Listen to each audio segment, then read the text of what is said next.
Hello, my name is Yisun Hu, and my site selection of L1 IRL for assignment 3 will be Dulwich Grove.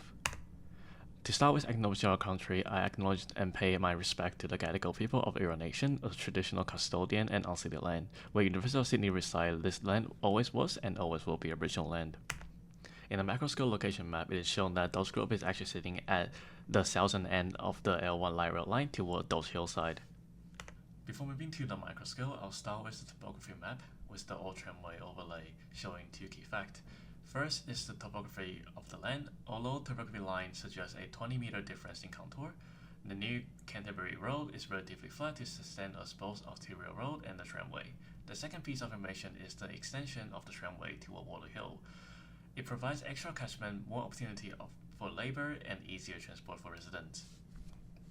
Following the tramway history, I proceeded to the site visit for Dulwich Grove, where the unique difference in build form within a small catchment area and a diversity of publicness catch my eyes. Even in aerial view, there's a clear contrast between the apartment in the middle and its surrounding area, and it creates a weird illusion to publicness of the space. And if you were to visit from Arlington, it would be a welcoming entrance, but a literal locked door if you were to visit from Dulwich Grove. With those findings, I categorized the site into apartment complex, low-medium density residential, mixed-use building, and special facility that is churches and school. The gray area in the middle are a complicated area that will be discussed later. To illustrate the difference between two neighborhoods, which is the middle and toward the west, you'll see a difference between public facilities such as street parking, lighting, and just the existence of a footpath at all. And Union Street, which is in between those two neighborhoods, are acting as a barrier to block them off. And you'll really see the density of the street tree also increases toward the medium density residential side. Following with some information, I've drawn frontages on a figure ground map, showing private, semi-private publicness to my own experience to the space. Private space stands for the residential building where I cannot access or do not really want to stay there. Semi-private are spaces that may be private, but I feel welcome to stay.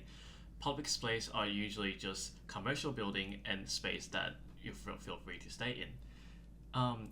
The right two image are images that I take inside the apartment complex, where you'll see it's a mix between semi-private space and private space, where the question mark is the gate that I mentioned before, where I got lock on both sides, preventing entry or everyday usage for locals. And if you're a person living at the yellow dot, you'll be more tended to the Arlington side rather than going to Dulwich Grove, which you're geologically more closer to. And what caused this is actually that pink square and where the apartment is built. If you look at the historic map from Google Earth, then you'll see that the apartment is actually built at between 2009 and 2011, where declaration for Lily to Dulwich Hill extension on light rail line was proposed. So they have all the opportunity to have an extra access or connection to Dulwich Grove, but it just chose not to. But what made William Parade, which is this land, special is a combination between land ownership and community need. Land ownership defines the boundary and therefore the barrier on the space. Community need defines the open space need and the aesthetic of the space. The story of land ownership starts with labor market shortage during early 20th century. This plot of land was purchased by Sidney William and Corporation and a windmill factory that was built in 1921.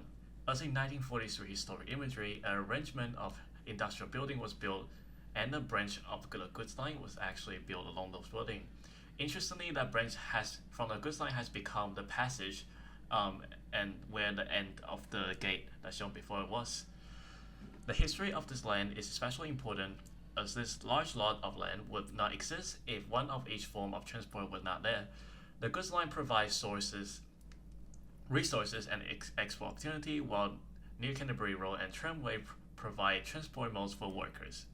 The Sydney tramway network retired in 1961, which aligned with the historic timeline of the fall of factory and also when it got built into the apartment complex. Like the story for land ownership, community need also start with a wealthy manufacturer. Abigaildale Estate is a lot that is currently under heritage listing for its resemblance to the late 1920s and 1930s. suburban subdivision, and the architectural element during the period.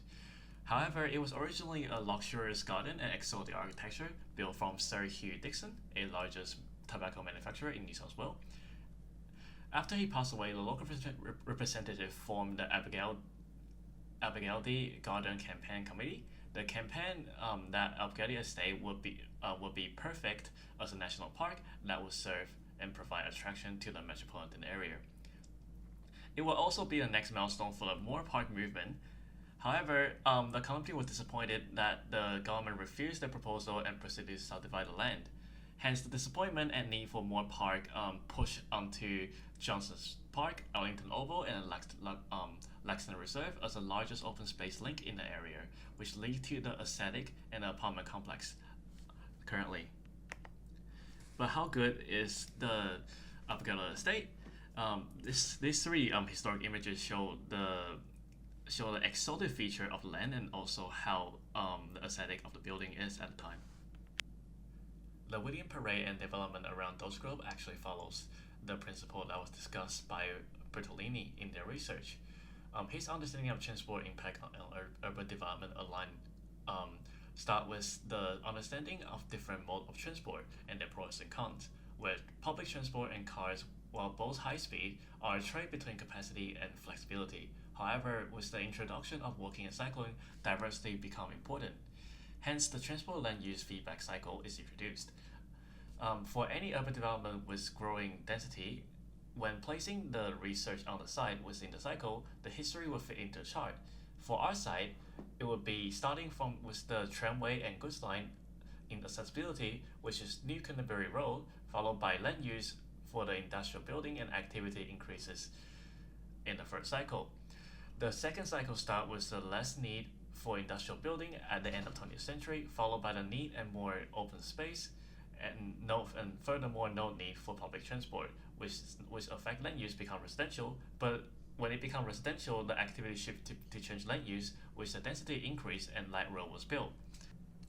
Next one is country. And since Dulwich Grove is part of the Greenway project, which support biodiversity offset, bush restoration, and park environment renewal, you'll really see a few bush turkey around the side, and also hear a mix of bugs and birds. And that's the end of our presentation. Thank you.